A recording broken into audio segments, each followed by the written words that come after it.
Hey, yo, it's Dominic D'Angelo. I'm of ad-free show. No, I'm not. I'm of StudioOneSports.com and I'm of Podcast Heat Wrestling, plus other outlets as well. But StudioOneSports.com is where you should be tuning into. That's where you get the clips. I posted a clip of me and Robert discussing LA Knight. Got a little bit of cool kind of buzz going on, just a little bit. Nothing too crazy, to be honest. But yes, but happy to be here with all of you today. I'm flying solo. Robert is out. Congrats to his daughter, who is going to have her bat mitzvah. So exciting times, stressful times for Robert, but I'm sure he'll have a great time, especially seeing how happy his daughter will be during that time. He's really going all out for that. Pun not intended. All right, let's say hi to everybody in the chat here. We got some good folks here. We got Cammy Star after morning with Robert gone today. That gives us the opportunity to be naughty chat. That's true. And I give you a platform to do such if you want to as well. Triple E says, what's up? I highly recommend Chathapacha, The Ring of Rowdies, Indian action comedy film about three friends in Fort Kochi starting a wrestling promotion, facing local rowdies and internal conflicts. I saw somebody posted a poll about what's the best wrestling movie. Top Rope Nation actually did it. Shout out to Ryan Drost, who used to be on this channel actually not long ago. StudioOneSports.com, that is. StudioOneSports.com. Actually, you know what I'm going to do? I'm going to promote StudioOneSports.com while I talk about this. So, but he made a poll about what's the best wrestling movie. So I can't remember all that was listed on there, but the rest are obviously with Mickey Rourke was on there. Maybe Ready to Rumble. I like Ready to Rumble, actually. Ready to Rumble is actually a fun wrestling movie, especially if you go back and watch it. It's good stuff. But I will say my favorite pro wrestling movie is Slapshot. Okay, if you're familiar with Slapshot, it's actually hockey. But if you watch it, you will see so many parallels to pro wrestling and what they're doing on that. So my favorite pro wrestling movie is actually Slapshot with Paul Newman. Boom. StudioOneSports.com. Check it out. Go there, hit like, hit subscribe, share it out, get the word out. I'm feeling super duper motivated and amped up because there's a lot of cool things on the forefront with Studio One Sports. And I got to get this all things lined up and together and get myself on the right track to getting that content out and churning for everybody. So hit it on up. If you're tuning in via YouTube, go to StudioOneSports.com. That will be the best outlet to choose from and enjoy the show. So let's cover some more shout outs here in the chat. Boy, we got a good crew going on here. We got Jeff Ettinger. Hello, RNI. It's time for some Dom in the chat to go off the rails. 100% already is. Willie Thornbrew chimes in. Just want to say good afternoon, gentlemen. Thank you for the show. I really appreciate it. No Robert today. That's correct. No Robert indeed. Wrestling Old Head chiming in. Happy Friday, everyone. Good to see you. Devin Dallin. Boom, in the house. Ayo, Chico. Boss Brat 3429 says Swerve to cost Hangman at Revolution. Ooh, you know what? That would be, revisiting that feud this quickly. Is that the right thing to do? I don't know. I think Swerve would totally thrive in the heelish role of that. But my concern is what we're getting from Hangman. Robert and I talked about it yesterday. Hangman, he's got the great look. I loved him starting off early. He was my guy in AEW starting off early on. I just liked what they were doing. He was so conflicted, but drinking and kind of like the anti-hero of the elite, basically. Hey, how are you going to control Hangman? And what a great kind of spot to put him in.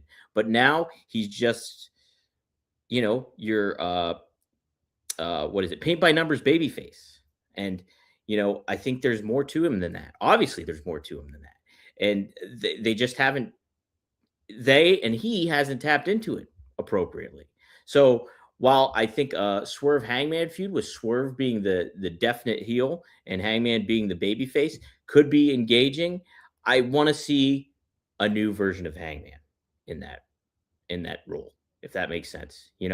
Have him. I'm all for like revisiting that feud because those guys are good together. Listen, they don't got to do all the crazy needle in the mouth, um, burn your house down kind of tactics and all that kind of stuff. But I do think there's nothing wrong with that. It's like going back to Sammy and Kevin Owens. People kind of like, oh man, are we getting that again? Like sometimes people are like that, but there's certainly some value in that. So not necessarily against that for sure. But good input there, Boss Brett. I like it. Devin says The Wrestler is the best movie in their opinion. Dre Owens agrees. Wrestler hands down. Look, The Wrestler is really, really good.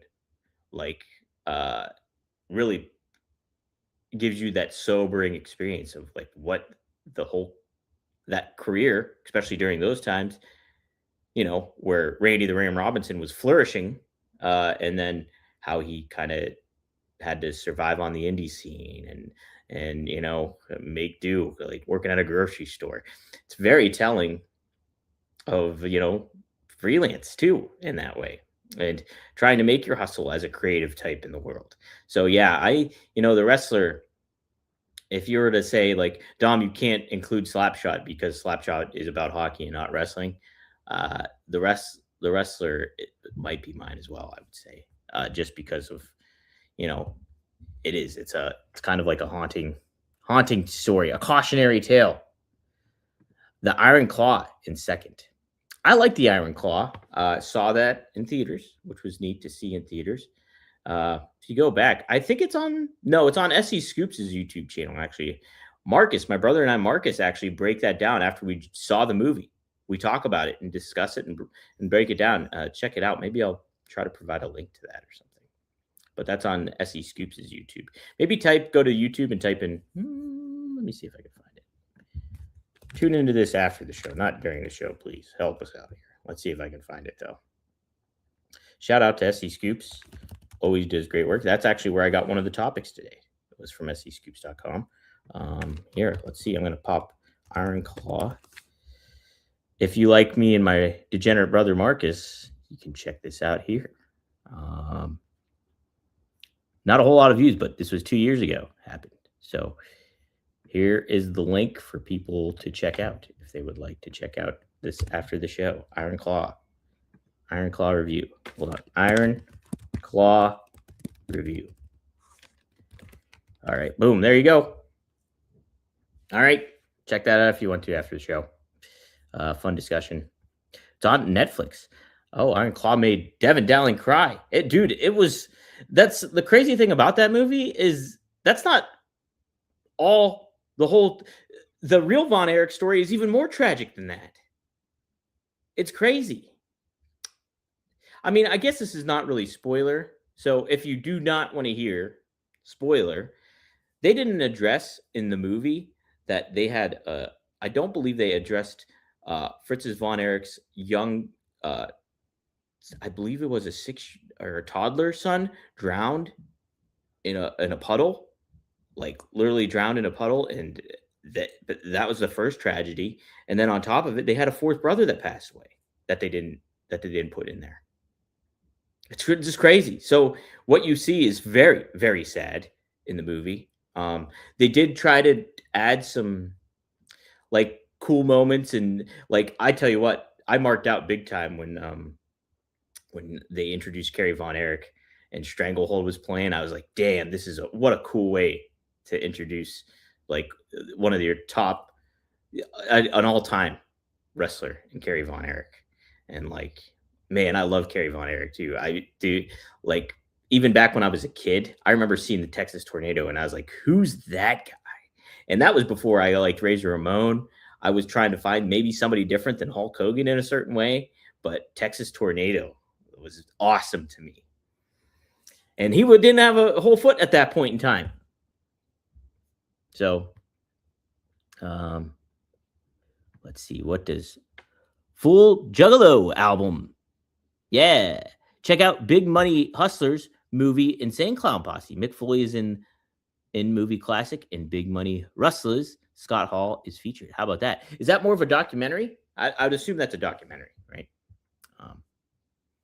But Boy, everybody's saying it's going to be the wrestlers there. Oh man, I would love a movie on Bret Hart. Look, as tragic as a good deal of the Hart family story is, I tell you what, you read. Why can't I think of? Oh, I'm talking away from the mic. Hold on a second. Shoot. Hold on. Bear with me. We're off the rails, everybody. Here we go. Okay, not only do you read Bret Hart's biography, Hitman, all-time wrestling book. Probably my favorite wrestling book is Bret Hart's autobiography. But you combine that. Hold on, let me put this all back. You combine that with this book I'm about to show you here. Boom, I got to give this a huge Pain and Passion, Stampede Wrestling. This is by Heath McCoy, who's a Canadian, grew up watching the Hart family. Goes all the way back to Stu's early days and him starting Stampede Wrestling. But it gives you a more all-around kind of coverage of Stampede Wrestling and what it was about. So you get coverage on the Dynamite Kid, the Mongolian Stomper.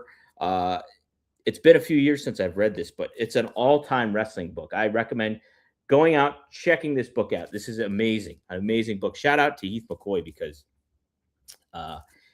amazing work here. And so this, along with Bret Hart, is going to give you a full-fledged kind of story about the Hart family.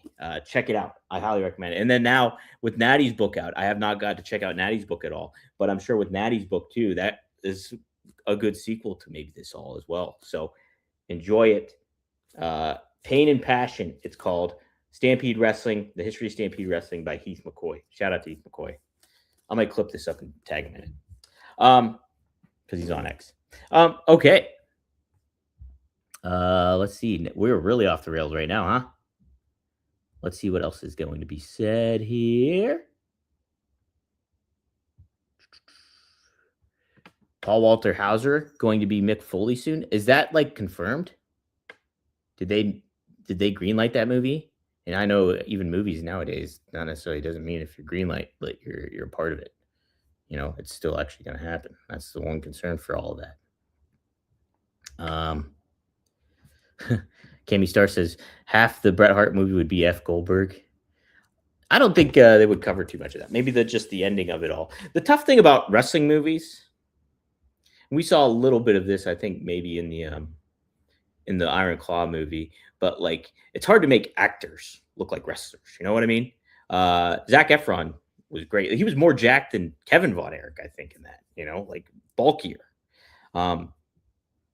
But Jeremy Allen White looks good as Kerry Von Erich. So I guess you can do it. You can do it. It just takes a little bit of work. I think with such notable faces as Goldberg and stuff like that, who are you going to have play somebody like a Goldberg? Or who are you going to, like if you do a Bret Hart movie? And like all of these familiar, like iconic kind of characters in pro wrestling, a Stone Cold Steve Austin and stuff like that.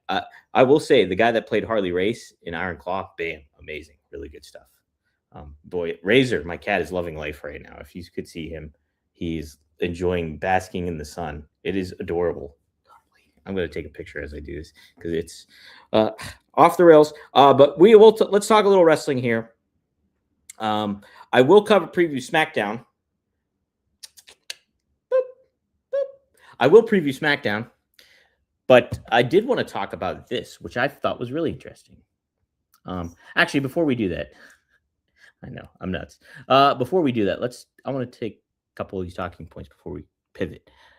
Derek Mitchell, 72. I guess I'm going to nitpick, but none of the actors look like the Von Erichs, except the actor who played Fritz Von Erich, which threw me off because I'm old enough to have lived through the World Class Championship Wrestling years. Well, you know, I think that's a yes. I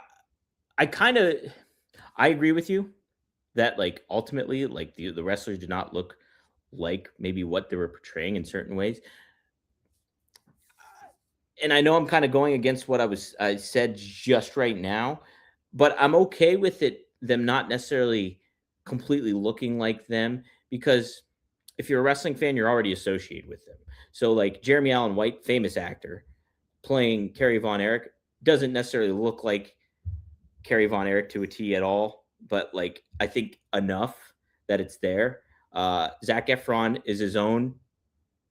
I mean, if you like, I guess you could kind of argue a household name to certain people in the television and film world, considering High School Musical and whatever else he's been in. But like, so he's his own person. So him playing Kevin, I'm okay with him not necessarily like really looking the part. I know that's kind of a weird statement after I just said what I said about like wrestler. It's hard to play wrestlers, but like, I do think that they did a actually pretty good job overall. But I understand your point too, Derek. Man, I love World Class though. Like I got hooked on World Class once WWE Network debuted over in 2014. They had a series of those episodes off there with the Freebirds and Von Erich feud, and man, I ate all that up. I fell in love with World Class for that. Mm. Oh, see, I like Dre Owens' pitch for the Bret Hart movie. It would end at the Montreal screw job. I think that would be the right way to do it, right? You know, and then you could kind of have a epilogue or whatever after the fact. You know, Willie Thornbrew says Natalia's book was great. Willie Thornbrew says I just listened to Brett read his book on Audible. Oh, that'd be good. That'd be good. Derek also adds Jeremy Allen White looked nothing like Kerry Von Erich, just like he looks nothing like Bruce Springsteen in the Springsteen biopic.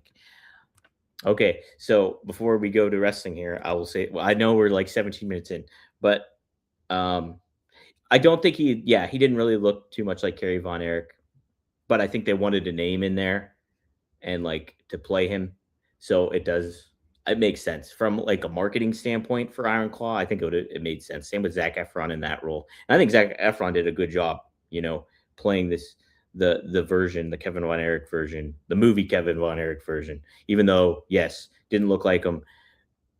A lot of inaccuracies in the movie in general, too. I will say, so, not just from a storytelling standpoint, but from how it was all pivoted and portrayed. But a movie nonetheless. So. Still like the movie. But yeah, you can check out the review I did. Golly, I was going to touch upon something else. Can't remember what it was, though. Oh, but yes, I do think the Bret Hart movie would end at the Montreal Screwjob. I think that would be a good poetic way to do it. All right, so what I wanted to first touch upon was maybe something that hasn't got a lot of traction yet. And, I do think it encapsulates an ongoing problem with AEW and what has been a big issue with AEW.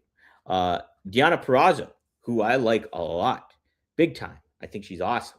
And I was really excited to see what the future was going to be held for her.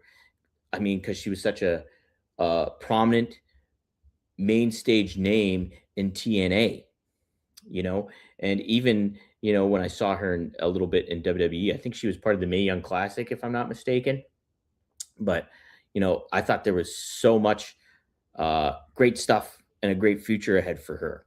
So when she signed with AEW, I was like, that's a great move. I can't wait to see what they do with her. Well, what have they done with her? Unfortunately, not a whole lot. Back on February 10th, so 10 days ago, she made a post.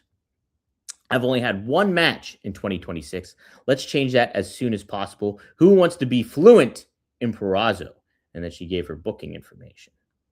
And so now in a new interview with BCP Plus, the former TNA Knockouts champion detailed her frustration. Deonna Purrazzo mentioned that she constantly racking her brain to figure out what more she can do to get booked. Her efforts are not being reciprocated by management, however, is really defeating for her. So she said this: I think a lot of my self-worth comes from my work and my body of work and being able to participate actively. And I feel that I'm making a difference in women's wrestling. I think it's been really tough, really rough. I wouldn't even say just 2026. I would say it was a really rough year, 2025 into right now, that I've got to be really been able to do that at the level I've previously done at. And I don't know what else I can do to change that. Deonna Purrazzo became the inaugural women's pure champion by defeating Billy Starks at Final Battle event this past December. though, as mentioned in her tweet, she has only had one match in 2026 after her title victory, and the reigning champion is yet to be booked into title defense. Wow, so she's the women's pure champion, and she hasn't even been booked. Explaining why she's made the post for bookings going against AEW management, the virtuoso said she needs to stay ready for when an opportunity does come her way. Purrazzo explained that she's trying to control what she can, even if it hurts her relationship with her current employers. Okay, so she follows up here.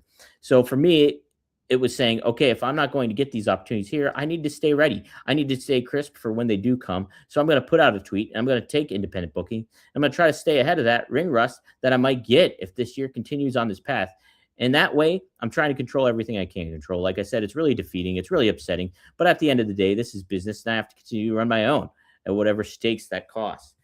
Wow. So the SD Scoops also continues.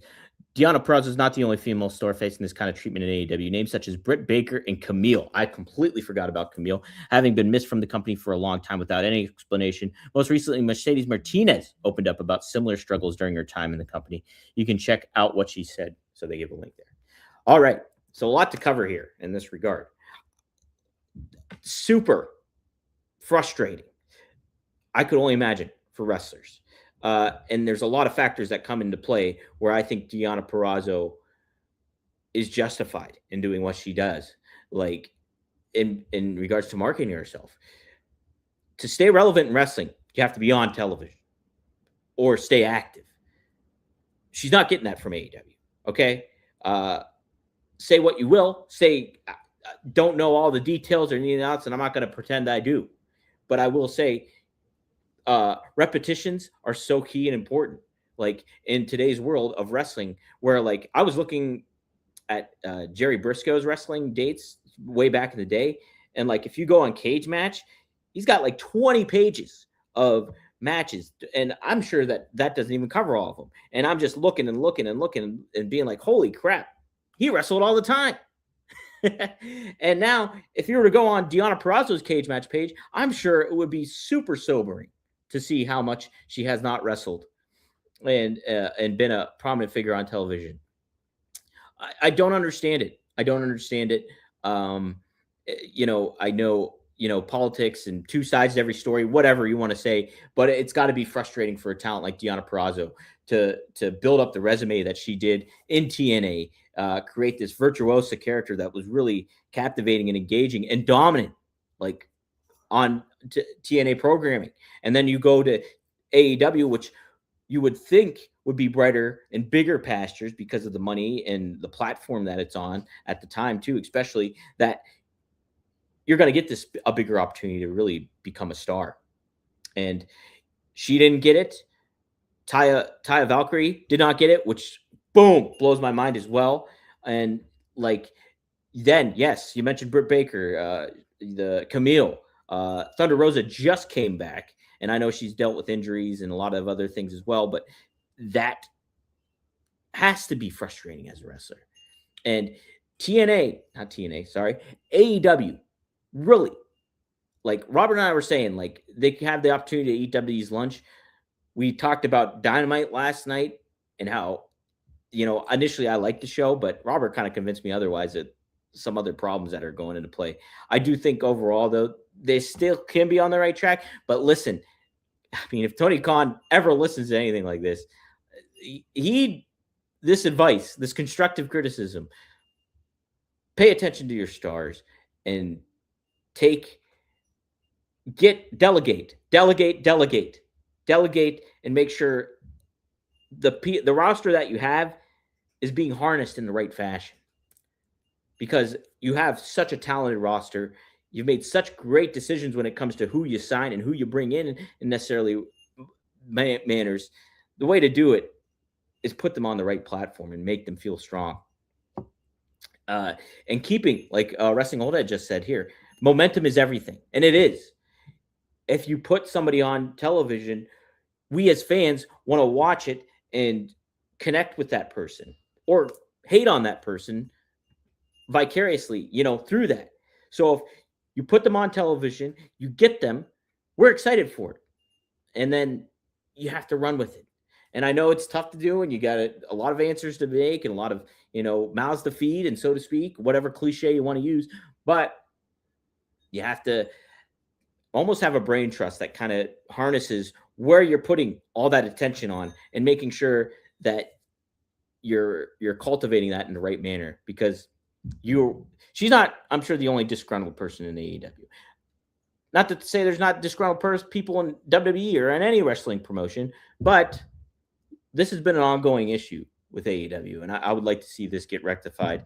And like, now the iron is, it's time to strike. This might be really your only opportunity. If WWE is going the way that it does with this confusion of WrestleMania, where all this is coming out, obviously you don't have as big as a reach or net that WWE is casting right now from a global perspective and a household name perspective. But look, this is the time to seize this kind of opportunity and try to make something of it. Let's see. Tony Khan seems to be applying football rotations to wrestling, and it doesn't work the same. Maybe that's how he's kind of thinking about it. I think he's just kind of, it's hard when you're the one person doing it and you have a certain way you see and envision wrestling. And then I'm sure you get that tunnel vision aspect going on of like, boom, and then the blinders are on. And that's why it helps to have people around you to kind of be like, no, don't do this and maybe do this. That's why it was so frustrating when you had minds like Arn Anderson there. And I know probably Arn doesn't want to do a whole lot of that, agent backstage stuff, but you have minds like, and you still have minds from a Jerry Lynn to a D Malenko to you name it back there. Why not make the most of those talents back there? Derek Mitchell says Deonna Purrazzo is seen more in the SNHU commercial than AEW ROH. It's awful. She's a great performer and hasn't been relevant since debuting in AEW. Man, since January 23, 2024. So she's been there for 2 years nearly, and she has not gotten that opportunity. Frustrating. Oh, man. Devin Dowling says, not having live shows constant really hurts the wrestlers on these two bigger companies. Right. If you're not traveling and, I know that I don't know the term I'm looking for, but if you don't have the structure that you used to have, and it's a different kind of method of getting, you're focusing more on PLEs and big time events than you are live events themselves, you're kind of, it's brushing back against the wrestlers of getting those repetitions in, and then in turn callousing themselves and maybe preventing a little bit of injury aspect of it all too, but also like staying fresh and staying relevant. I did see that WWE did put Obafemi on a main event match and people were criticizing it. Well, somebody criticized it on there. Some user on X criticized it. And my goodness, Baron Corbin actually went and fired back at that person. This is about getting reps in front of a big audience. So shut the F up, he told that person. So, and like, yeah, it makes a lot of sense. It makes a lot of sense. So yeah, this is, like I just said, this is AEW's time to strike, time to make the most of the situation. And you have to do it like with your stars. There has to be concerted effort. Like Tony has to correct course on certain aspects of this stuff. And I hope he does. We'll wait and see though. Hey, guess what? You won't have to wait and see is to get a rise in the bedroom. That's right, fellas. You already know what time it is. It's time to level up, and Blue Chew just dropped something crazy. I'm talking next level, championship belt, gold-plated energy. Blue Chew Gold is the newest innovation from the #1 chewable ED brand, and it ain't your grandpa's little blue pill. No, no, no. This is the 4-in-1 beast that's setting the gold standard for performance. We're talking 2 ingredients for blood flow to keep that rocket pumping, mixed with the apomorphine and oxytocin to turn up the arousal and connection in your brain and body. Blue Chew Gold dissolves under your tongue and works in just as little as 15 minutes. That means you can get it on quicker and stay in the game longer. Elevation without hesitation. This is peak passion and peak performance in a single tablet. So guess what you got to do? We got a special deal for our listeners. Get 10% off your first month of Blue Chew Gold with code RUMOR. That's promo code RUMOR. Visit BlueChew.com for more details and important safety information. And we thank Blue Chew for sponsoring the podcast. Razor just jumped on my book bag that's down below me. Yeah, thank you, Blue Chew. Thank you, Blue Chew, indeed. Also, want to give a shout out to a returning sponsor in Mars Men. That's right, Mars Men. Look, I have been 40 for over 6 months now, and definitely feel a change happening. You know, I always take pride in feeling that I feel like I'm 28 years old, but from a realistic standpoint too, there's aspects where I am, okay, yeah, I'm not necessarily 28 in this regard. Low energy sometimes, you know, maybe feeling out of it, and want to kind of get yourself back in the game. So, you know, lots of low T happening with people my age and stuff kind of going on. Well, Mars Men might be a solution to help you get some benefits of maybe feel a little bit more energetic and getting back into the game that you were in your 20s a little bit. So Mars Men is the product here. I got it right here. Actually. Boom, check this out. Boom, got the box. Can I open it right now? Or is it too? Nope, duct taped up. But box right here. Mars Men. So yes, give it a try. You know, with a lot of this stuff too, there is that aspect of, you know, helps you get, maybe potentially could help you get some sleep, or potentially helps, you know, get those levels up to where you want to be. So for a limited time, our listeners get 50% off for life, plus for life, plus free shipping and 3 free gifts. mengotomars.com. It's a perfect way to kick off the new year strong. That's right. mengotomars.com for 50% off and 3 free gifts when you check out. After your purchase, they'll ask you where you heard about them. Please support our show and tell them that they sent you. Yeah, go to mars.com and see if this fits for you. If this is something that's up your alley, and maybe give it a try. So there you go. Boom. All right. And then we got one more sponsor. We got Mando. Oh, man. You know what's great about spring and post-Valentine's Day? Maybe you found a special someone. Maybe, just maybe, there's some sparks flying. Huh? Maybe some sparks flying going on. And you want to smell good when you do all that. No better way to smell good and smell like an adult than Mando. Huge fan of Mando. Always have been since they gave us the first product. And I tell you what, there's some great scents that they got going on. They got Pro Sport. My favorite is the Mount Fuji, but there's also Bourbon Leather. I think Robert's a Bourbon Leather guy. But yes, you get a deodorant spray. You can get a deodorant, the classic deodorant stick, deodorant cream too. Lots of different options with Mando. One of my favorite products going on. And you can have that be one of your favorite products you have in your household. Some men mask their BO with scents. Mando Men gets the job done right. Don't mask it, Mando it. Available in retailers near you. Or head to shopmando.com, because for a limited time, new customers get 20% off site-wide with our exclusive code. Use code RUMOR at shopmando.com for 20% off site-wide plus free shipping. shopmando.com. Please support our show and tell them that we sent you. Mando's got you covered with deodorant plus sweat control. Say goodbye to sweat stains and hello to long-lasting freshness. Meow. All right. Let's take a look at some of your comments here. Caspian chiming in. Did you see the women's hockey team win gold yesterday? Great moment. Yeah, what a goal that was. I think Kenny Albert was on the call for that, and pretty historic moment. People are debating, is that like an all-time hockey goal?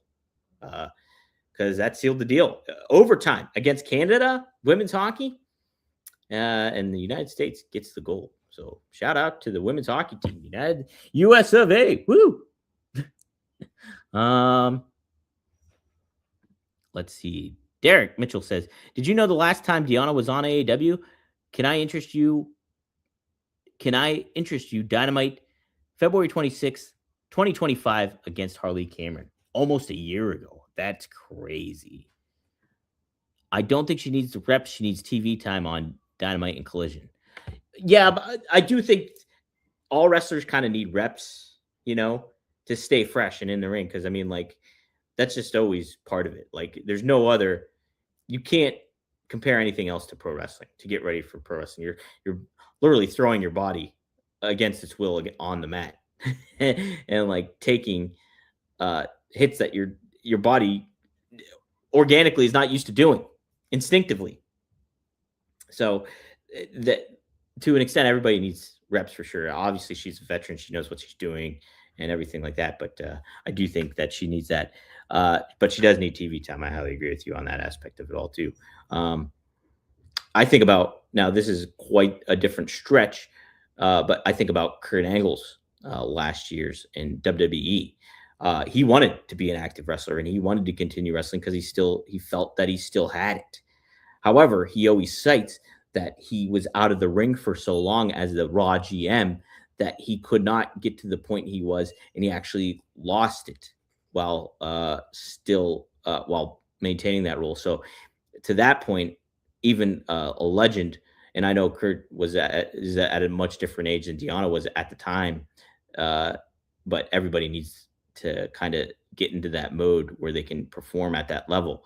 And unfortunately, frustratingly, sadly, WWE did not do that at the time and wasted Kurt Angle in so many ways. So frustrating. So frustrating. An all time great. You could argue he's the greatest of all time. You could make an argument for him, no doubt. Friend of the show, Kurt Angle, by the way. Dre Owen says Bourbon Leather Mando is fire. Yeah, do the Mando, Devin. Help us out. Oh man, that do need Mando. Get it. Get it. Ooh. What game was fire? What game am I missing? Oh, the hockey game. I was thinking video game. Hockey game. I haven't watched any of the Olympics really. I just saw that highlight on X. But yeah, I have not tuned into any of the Olympics. I saw the United States figure skater one too, or something, which was pretty cool. And then I've not tuned into the men's hockey either, which I'm a huge fan of Sidney Crosby. Maybe that's I kind of was turned off. Tell me if this was a real video or not. But did you guys see that they had a side-by-side video of hockey players, the United States team and then the Canadian team leaving the rink? And while fans were reaching out to smack the hands of the United States hockey team, they weren't reciprocating that. They were just walking by, completely ignored the fans. Then you look over at the Canadian hockey players, they're all slapping hands with the fans. I don't know if that was AI or if that was real, but it was upsetting. Like, I'm like, what the hell? Like, United States, my country, you're representing us like that? Come on. High five the fans. How much does it take to reach your hand up and hit the fans' hands? You know? And so, like, and plus I'm a Sidney Crosby fan and I love the Penguins. So I'm always kind of, I'm not that I'm rooting for Team Canada necessarily. I kind of am though. I don't know. Whatever happens, happens. And I know Crosby's hurt, so Crosby's not going to be playing for the rest of the game. So frustrating. Yeah. Oh, it's Canada and Finland right now. So there we go. Wanna breeze. I'm making a funny comment. There you go. All right. Let's preview SmackDown. I haven't even looked. I didn't even put when I don't have to do a rundown. I don't do a rundown. I do not do a rundown. Dang, I'm trying to. Let's pull it up here. So SmackDown preview, courtesy of our friends at SEScoops.com. If you want quick, digestible, informative news, SE Scoops does a good job at curating that. It doesn't overwhelm you with a whole bunch of articles. And Mike at SE Scoops does a great job at curating of what gets posted on there. So go to that if you want some straightforward, good information. The layout to the website's awesome as well. So shout out to Mike, friend of the show. Let's see here. Men's Elimination Chamber qualifying match. Triple threat. Carmelo Hayes, Trick Williams versus Damian Priest. Let's talk about it. Okay, so we already have Javon Evans qualifying for the Men's Elimination Chamber. Who makes a lot more sense in this one? From that perspective, I think Trick Williams makes the most sense to put in the role here. I just think Trick Williams is such a great act. I was thinking about this the other day. I would probably put him in my top 5 WWE guys right now. Trick Williams. Let's see if I can do it right now. CM Punk always kind of reigns up top for me. Then you got Drew McIntyre. Then you have Becky Lynch. So there's 3. That's tough. I'm liking where Finn Balor's going.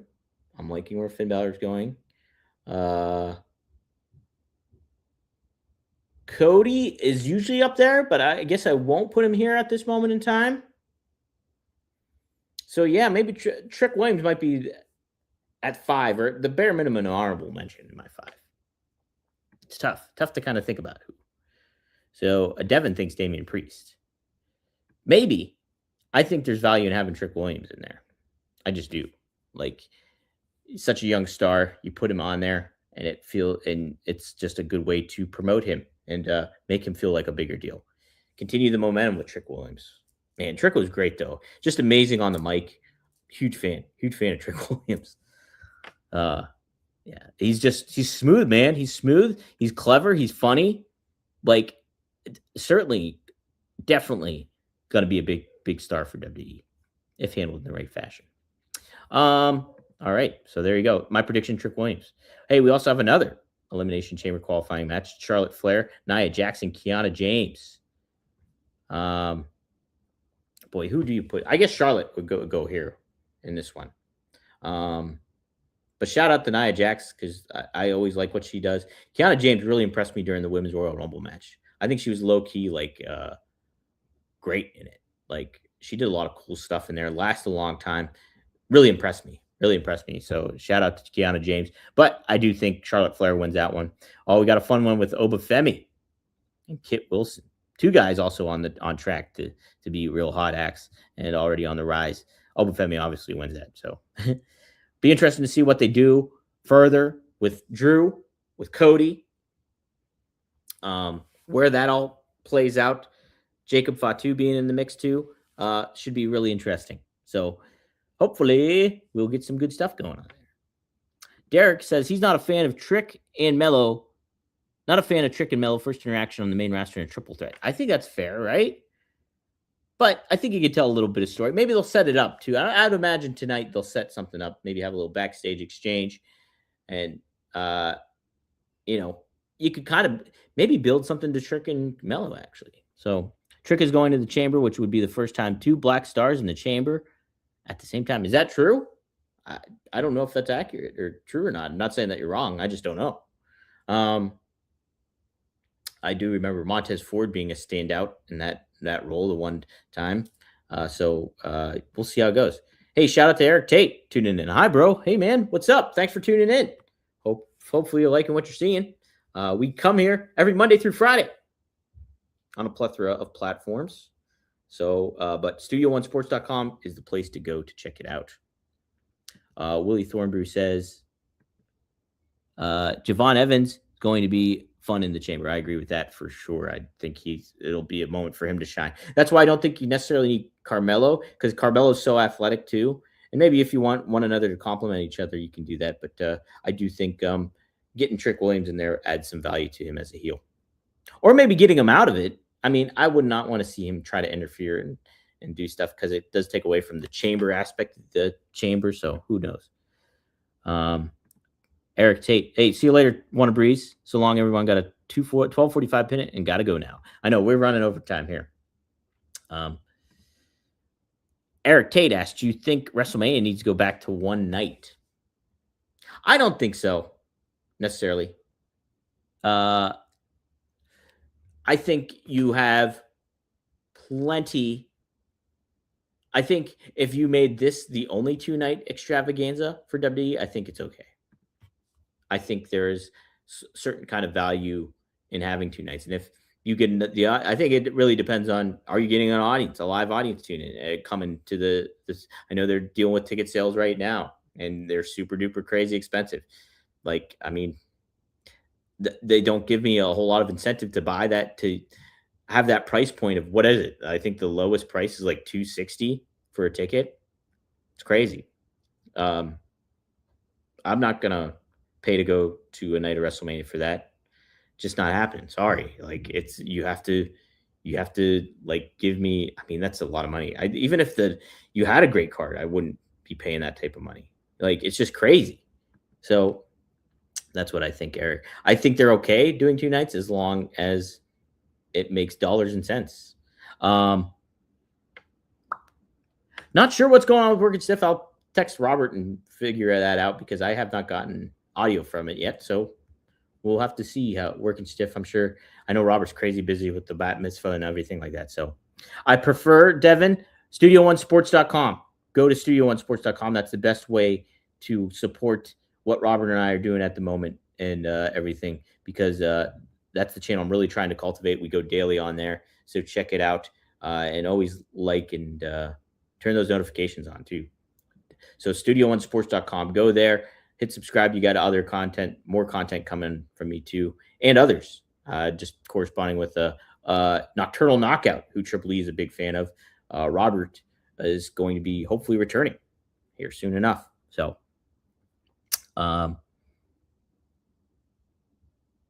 see, Devin feels a different way. Who wants to go to a 4-match WrestleMania? I like AEW pay-per-views with 10+ matches.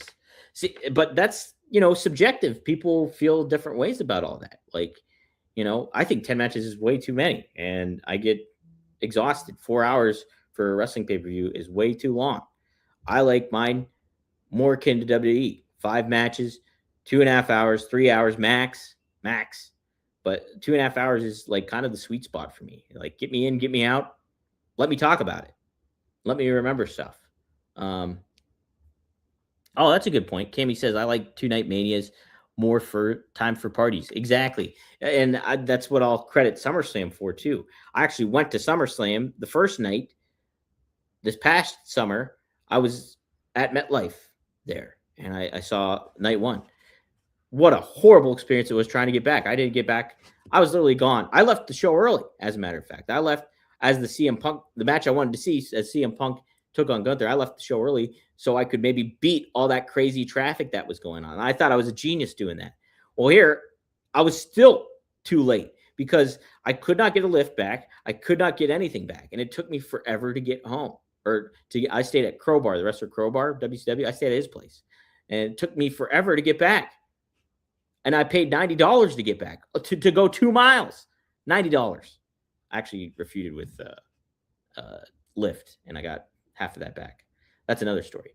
But to your point, Cammy, so I got to see night 1, and then I just hung out with Crowbar night 2. Night 2, me, Danny Doring, we all kind of partied down that night. It was fun. So to your point, yes, 2 nights is good. Thanks, Devin. Devin is on studio1sports.com right now. So do the same if you would like and help us out. Derek Mitchell says, watching AEW pay-per-views like going to church all day. WWE gets you in and gets you out. Yeah, and like that's something too. Like if you go to a certain type of church, you're used to having like these 2-hour long services. I'm Catholic, so we roughly ran about 45 minutes to an hour, because you did the whole procession that you're used to doing, standing, kneeling, peace be with you, communion, the responsorial psalm, all that kind of stuff goes down at a Catholic mass. And so, but like, so that's the length for Catholic masses. Other church services go longer. Maybe some go shorter too, at some point too. Willie Thornbrew enjoys 2 nights at SummerSlam. So there you go. All right. I think that would do it. Derek does add, yes, it's true. If Trick qualifies, he and Javon would be the first time 2 black stars in the same time. The primetime players were in the tag team chamber match. Interesting. Okay. So how about that? Did not know that. Fun fact for everybody. All right. This has been fun. Man, 50 minutes. You guys got a huge dose of Dom today. Jeez, oh man. Hey, geez, before you want to get more, this Saturday, IWC Reloaded 2.0. I will be on commentary, calling all the action with my degenerate cohort, Nick Lendl. I've got a bone to pick with Nick, by the way. The young snot-nosed brat, Austin Carnes, I'll be probably on the call with as well. And then, but you'll get all the education, all the entertainment, and all the value out of what I have to say behind the booth. IWCWrestling.com. Go to and hit subscribe to IWC Network. You get a 7-day free trial. You get to see me. My degenerate brother, Marcus, will be on the show. He looking to get that high stakes championship back. I know that's on his mind. So be on the lookout for that. Go to iwcwrestling.com this Saturday at Mark's Court Time in Elizabeth, PA, which is right outside of Pittsburgh. iwcwrestling.com. You can check me and Marcus out in that action when you go there and subscribe to the IWC network. I think you get a 7-day free trial, like I said, so give it a spin and enjoy it. And yes, so that is the Saturday. That is a good card going down right now. We got a 16-bit battle royal, which is like akin to the Royal Rumble. Somebody gets a reset button. You don't know what all the matches are. You know some of the competitors and some of the titles that are on the line. World champion Jamie Jamison will be in action, but against who? We're going to figure that out later then. There is a WWE legend set to join the action as well. So be on the lookout for that. That is Saturday. That's tomorrow, 7 p.m. IWCWrestling.com. As far as that goes, it's been a fun show. Covered a lot of good ground. Covered some ground I did not expect to cover. That's what happens when you go off the rails. So thank you all for tuning in, and we'll be back on Monday to talk a little bit more wrestling. Maybe who knows what else. But enjoy your weekend. It's really nice out here in Pittsburgh. Hopefully it's nice where all you guys are and gals are. But thank you all for tuning in. Appreciate everybody that does, from Cammy Starr to Jeff Henninger to Devin Dowling to Willie Thornbrew to Wrestling Old Head. Everybody really, really appreciate Triple E included as well. So thank you all. See you next time here on Rumor and Innuendo. Best of luck in your future endeavors. And hey, Pirates fan, let's go Bucks.